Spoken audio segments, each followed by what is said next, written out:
Graziano back from San Francisco. Monica McNutt, like usual, showing up 3 seconds before we start. Do you live here in New York now? Do you live here? Have you gone home? It's my second home. All right. All right. So he's been a New York guy at heart. Ready to go to work? Oh, wait. I almost forgot the big fella. Oh, there he Pretty is. in the face, slim in the waist. Kendrick Perkins here as well. Let's get to business in the association. Game of the night. The King, LeBron James and the Lakers hosting the Thunder. No Shai Gilgeous-Alexander, no Luka Doncic. Second quarter, Lakers up 6. Here we go the other way. LeBron might want to put a body out there. Business decisions everywhere. James with 8 points in the first half. Throw it down one time. Who says you can't be agile and mobile at 40-plus? Okay, Fourth quarter now. go. Thunder trailing by 1. Here's Isaiah Joe driving to the rack. He's going to miss the layup. IH, boom, converts. Thunder by 1. A few minutes later, same score. Thunder with the rock. Here's Jalen Williams cutting off the glass. Sweet kiss. Thunder up by 3. This one's getting away from the Lakers a little bit. Under 2 minutes now. The King taking over. Now watch Chet Holmgren here. Get the body in front. Or stay to the side. It's a long season. You ain't trying to get posted. Don't no, act you like that. said that. Yeah. Woo. It's easy from my position. Exactly. It's very easy from my position. I have no problem handing out criticisms. Here's Jalen Williams getting inside. The fall away over Austin Reeves. Williams game-high 23 points. Thunder hold on to win by 9. Following the game, LeBron James asked about the differences between the Thunder and Lakers. Where are you seeing the gaps between like where they're at and the things they do well consistently versus like kind of the build that you guys are trying to put together? You want me to compare us to them? No, I want to know where you think though that like sort of as this team is on, it's like That's a championship team right there. We're not. So I don't understand. What are the biggest things you think that are keeping this team as right now? We can't sustain energy and effort for 48 minutes. And they can. That's why they won a championship. All right, here with Monica, Big Perk as well. Perk, we're going to start with you. Lakers' 3-game winning streak comes to an end last night after yet another ineffective defensive performance. Biggest concern, or I should say biggest takeaway from last night's loss? I agree with LeBron. Look, to be honest with you, the Lakers, they hadn't built out a roster since a championship caliber roster since 2020. And they told you everything that they needed to tell us when they made a trade and went got Luka that their focus wasn't there for us winning the championship. Because if it was, they would have went got high motor guys. They would have went got defenders. They would have tried to go get a big man that could actually anchor the middle and do what's needed to be done. But instead, they go and they rely on offense. Offense will win you games, but defense will win you championships. And when you listen to LeBron comments, he knows what it takes and he knows what it looks like, and the Lakers don't have a championship roster. No Luka, clearly not an excuse because no SGA on the other side. Your biggest takeaway from last night? It's the Lakers, so we'll continue to discuss them. But, like, this is not a contender. Like, I mean, and granted, you look at the standings right now, and they're sitting at 5th. You're like, okay, maybe. Like, are they right where they need to be? Will they make a push? I think when it comes down to it, as you look at the Western Conference, Joe and Perk, size, depth, defensive competition, or constitution competition, whichever word you want to use, like, it's just not there in terms of being able to come out of the Western Conference. Now, moving forward, if you can get past this season, I'm not mad at having Luka Doncic as a centerpiece at all, right? I think he will be an attractive guy to play with in this league. It is still the legacy of the Lakers organization, the city of Los Angeles. But right now, like, this team is a first-round bounce out in the playoff teams as far as I'm concerned. Perk, jump back in here.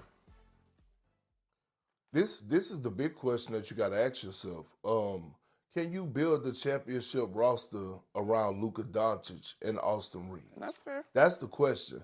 And my answer is no. Look, I love Austin Reeves. I think he has, you know, one of the when it comes to one of the best young rising stars in the league, I think he has taken that leap.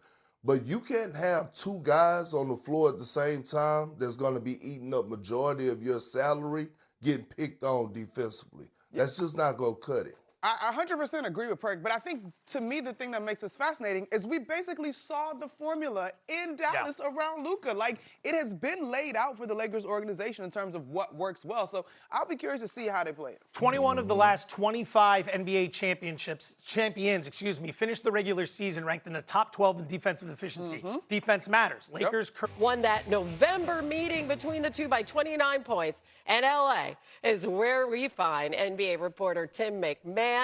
Howdy, Tim. So the Thunder have been dealing with injuries all season. We have SGA, A.J. Mitchell out tonight, but they have some good news. What about Jay Williams? Howdy, Hannah. Yeah, Jalen Williams, J-Dub, is off the injury report. He was cleared to return after missing the last 10 games with a right hamstring strain. A badly needed boost of ball handling, of playmaking for the Thunder, and a chance for him to get back on the court. Been a frustrating season for him. Missed the first month and a half or so coming off the off-season surgery on his shooting wrist. Still really trying to find his form, and has a chance to do that here in the last week before the All-Star break. All right, on the other side, we have Luka Doncic out for a second straight game. What's the latest on Luka? I know he's dealing with a mild left hamstring strain. Yeah, Rob Pelinka said it is truly day-to-day as opposed to just the general day-to-day. And so the Lakers have a back-to-back here with the Thunder and the Spurs. We will see if he's able to get back for tomorrow night against San Antonio. But they also have Luka's old friends, the Dallas Mavericks, coming through on Thursday. And so truly day-to-day. We'll see if he can play this week. And if not, we'll see if Luka, the top vote getter in the All-Star game, is going to be part of those festivities. The hope is that he will be able to play an All-Star weekend. But again, let's see if he's back on the floor for the Lakers this week first. Yeah, certainly wouldn't have to travel far as they're right there in L.A. A win would mark the Lakers' longest winning streak since November, 4 in a row. All right, Tim, thanks. We'll be talking to you a whole bunch coming up. Meanwhile, the Lakers are in playoff contention, but the Utah Jazz are not, and some recent in-game decisions aren't helping. They made a surprising splash at the trade deadline. They get Jaren Jackson Jr. from Memphis. He debuted for the team on Saturday, scores 22 points. The Jazz lead by 7 entering the fourth, and then they sit Triple J and Lauri Markkanen for the entire fourth quarter of an eventual 3-point loss to Orlando. Ace Bailey was the only starter playing down the stretch. As Danny Green joins us now, this caused a lot of people to sit up and take notice because they have a protected top 8 pick. They're certainly not alone in making obvious moves that are antithetical to winning. What are your thoughts about what you're seeing, this tanking from the Jazz and others before the All-Star break? Big shocker, right? They want their cake and eat it too. I mean, they want their draft picks. They made the trades. They got the pieces, but they also want their top pick as well, which is smart, right? You want to continue to build and be well, but also because there's a really good draft pick coming up. But this is a problem for the league. You know, this is putting out a bad situation going on with these teams tanking this early. We got to find a solution because this is not good for the league. It's not good for the fan base. It's not good for the fans.